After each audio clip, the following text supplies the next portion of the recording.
Shalom, selamat pagi Bapak Ibu Saudara yang terkasih dalam nama Tuhan Yesus Kristus. Mimbar Gemar GAC Peniel dan GAC Anugerah Cabang Kemendung pada hari ini Sabtu tanggal 19 Juli 2025. Bapak Ibu Saudara, kita akan sama-sama belajar dari jadwal pembacaan Gemar kita yang terambil dari kitab Yunus. Kita tahu bersama dari sejak sekolah minggu tentang kisah Yunus ini, bahwa Yunus diutus Tuhan untuk memberitakan bahwa Tuhan akan menghukum kota Niniwe. Tetapi Yunus tidak mengikuti perintah Allah. Justru Yunus pergi ke Tarsus menggunakan kapal laut. Dan kita tahu bersama di tengah-tengah perjalanan terjadi gelombang badai yang sangat besar yang hampir-hampir menewaskan seluruh awak kapal dan seluruh penumpang kapal tersebut. Dan kita tahu bersama bagaimana kisahnya, bahwa Yunus akhirnya mengakui bahwa dialah penyebab dari badai tersebut. Dia sudah melarikan diri dari perintah Tuhan dan akhirnya Yunus dibuang ke laut. Dan dia ditelan oleh ikan yang sangat besar. Selama 3 hari di perut ikan, Yunus akhirnya berdoa dan berseru kepada Tuhan, mohon pengampunan karena dia sudah melarikan diri dari Allah. Dan akhirnya Allah memuntahkan Yunus di kota Niniwe.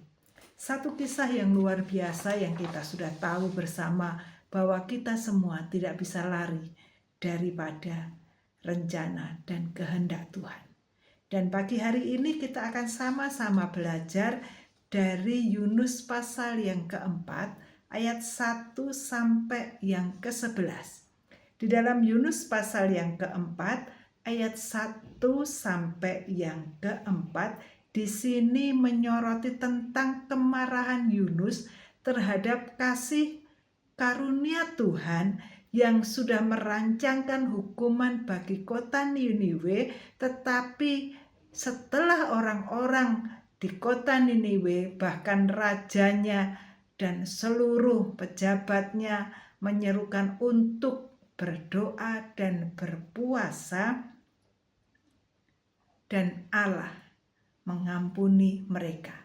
Allah membatalkan hukuman atas kota Niniwe, dan ini membuat Yunus sangat marah.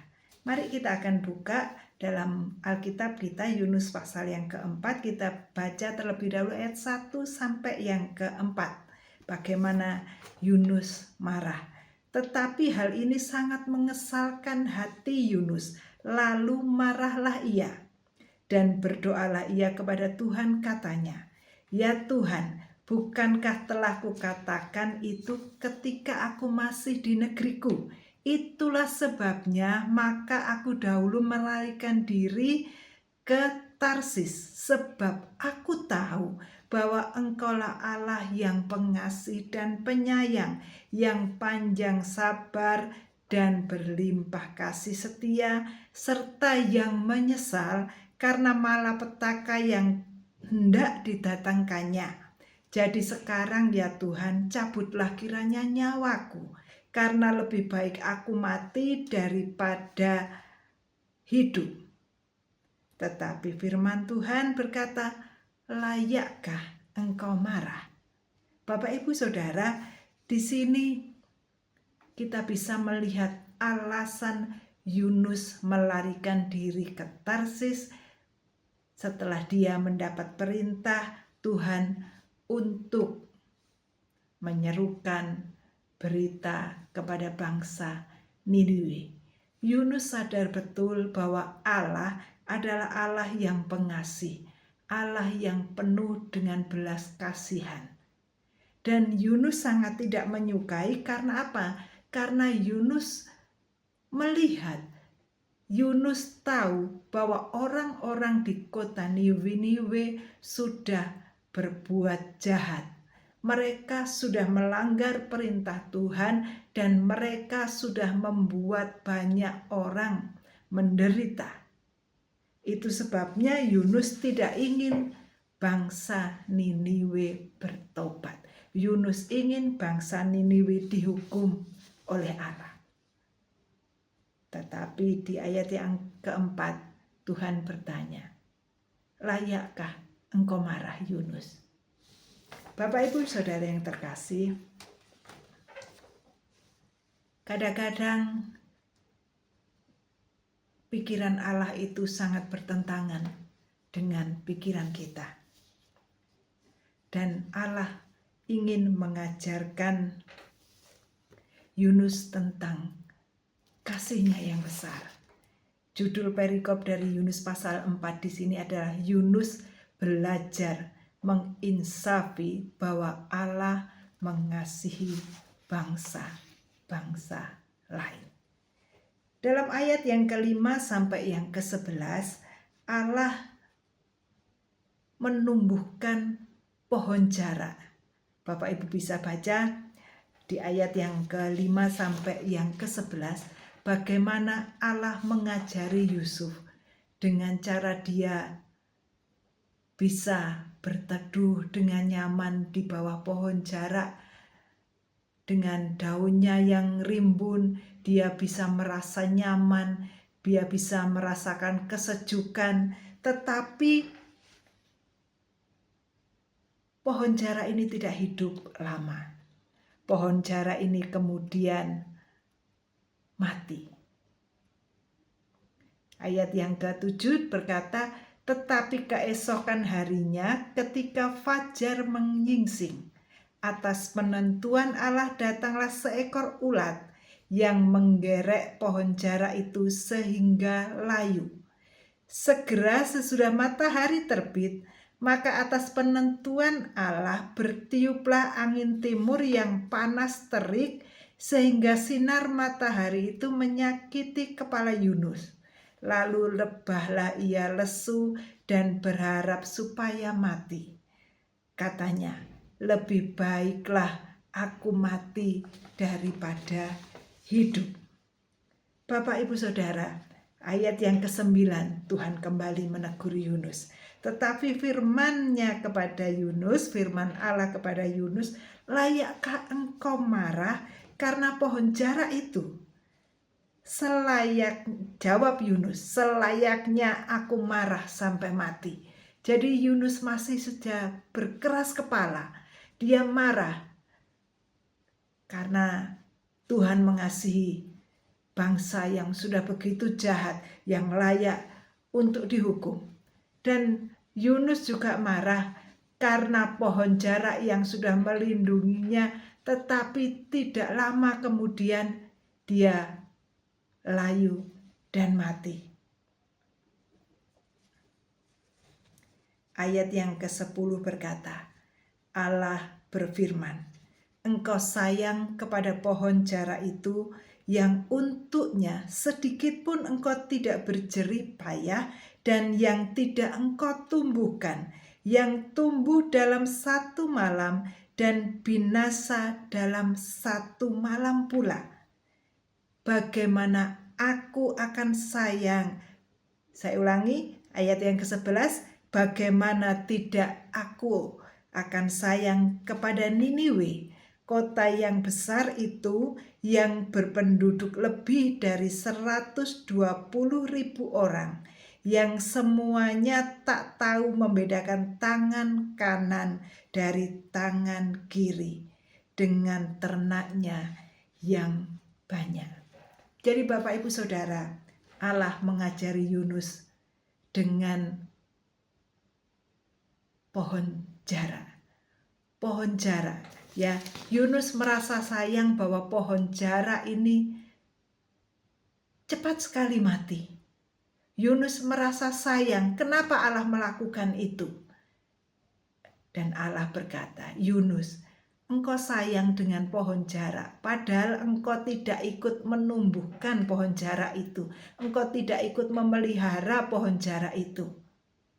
apalagi aku. Dengan kata lain begitu ya Bapak Ibu Saudara, Tuhan berkata, apalagi aku. Masakan aku tidak sayang dengan orang-orang Niniwe yang begitu banyak. Dengan mungkin segala kesalahan mereka tidak bisa membedakan tangan kanan dengan tangan kiri. Mereka tidak sadar dengan kesalahannya. Tetapi saat engkau berseru untuk bertobat, mereka bertobat. Masakan Allah tidak sayang kepada mereka. Jadi Bapak Ibu Saudara, pelajaran yang luar biasa dari Yunus pasal 4 ini. Kalau boleh saya menyampaikan ada 2 hal yang bisa kita pelajari di sini. Yang pertama, kita bisa melihat kasih Allah yang besar. Bukan hanya untuk kita saja, bukan hanya untuk orang Kristen saja, tetapi untuk semua orang. Allah mengasihi dengan begitu luar biasa. Mari kita sama-sama lihat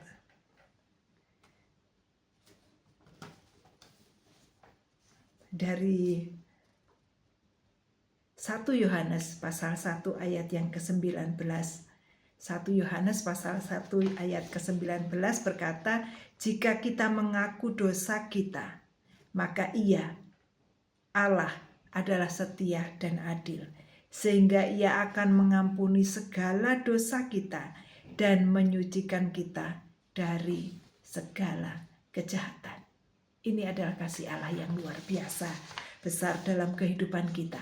Dan juga kita ingat bersama satu ayat yang luar biasa yang boleh menjadi kekuatan kita, yaitu Yohanes pasal 3 ayat yang ke-16 yang berkata, begitu besar kasih Allah akan dunia ini, sehingga Ia mengaruniakan anaknya yang tunggal, supaya setiap orang yang percaya kepadanya tidak binasa, melainkan beroleh hidup yang kekal. Bapak Ibu Saudara, melalui renungan firman Tuhan ini kita bisa belajar tentang betapa besarnya kasih Tuhan itu. Tuhan rindu setiap makhluk ciptaannya yang sudah tersesat, yang sudah berbuat jahat, mereka boleh bertobat, mereka boleh berbalik, dan Allah pasti akan mengampuni. Asalkan mereka benar-benar bertobat dan menyesali perbuatan mereka, maka Allah pasti mengampuni. Dan yang kedua, kita sama-sama boleh belajar bahwa kita harus mengasihi seperti Allah sudah mengasihi kita. Kita akan sama-sama lihat dari Kolose pasal 3 ayat yang ke-13. Kolose pasal 3 ayat 13 berkata, sabarlah kamu seorang terhadap yang lain, dan ampunilah seorang akan yang lain apabila yang seorang menaruh dendam terhadap yang lain. Sama seperti Tuhan telah mengampuni kamu, kamu perbuat jugalah demikian.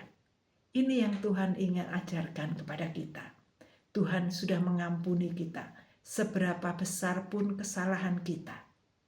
Tuhan menyucikan kita. Itu sebabnya Tuhan ingin kita belajar. Tuhan ingin saat itu Yunus belajar untuk mengampuni orang lain. Seperti Tuhan sudah mengampuni Yunus, demikian juga dengan kita. Seperti Tuhan telah mengampuni kita, maka kita juga harus mengasihi dan mengampuni orang lain. Jadi Bapak Ibu Saudara, mari kita boleh sama-sama belajar melihat betapa besar kasih Allah kepada kita.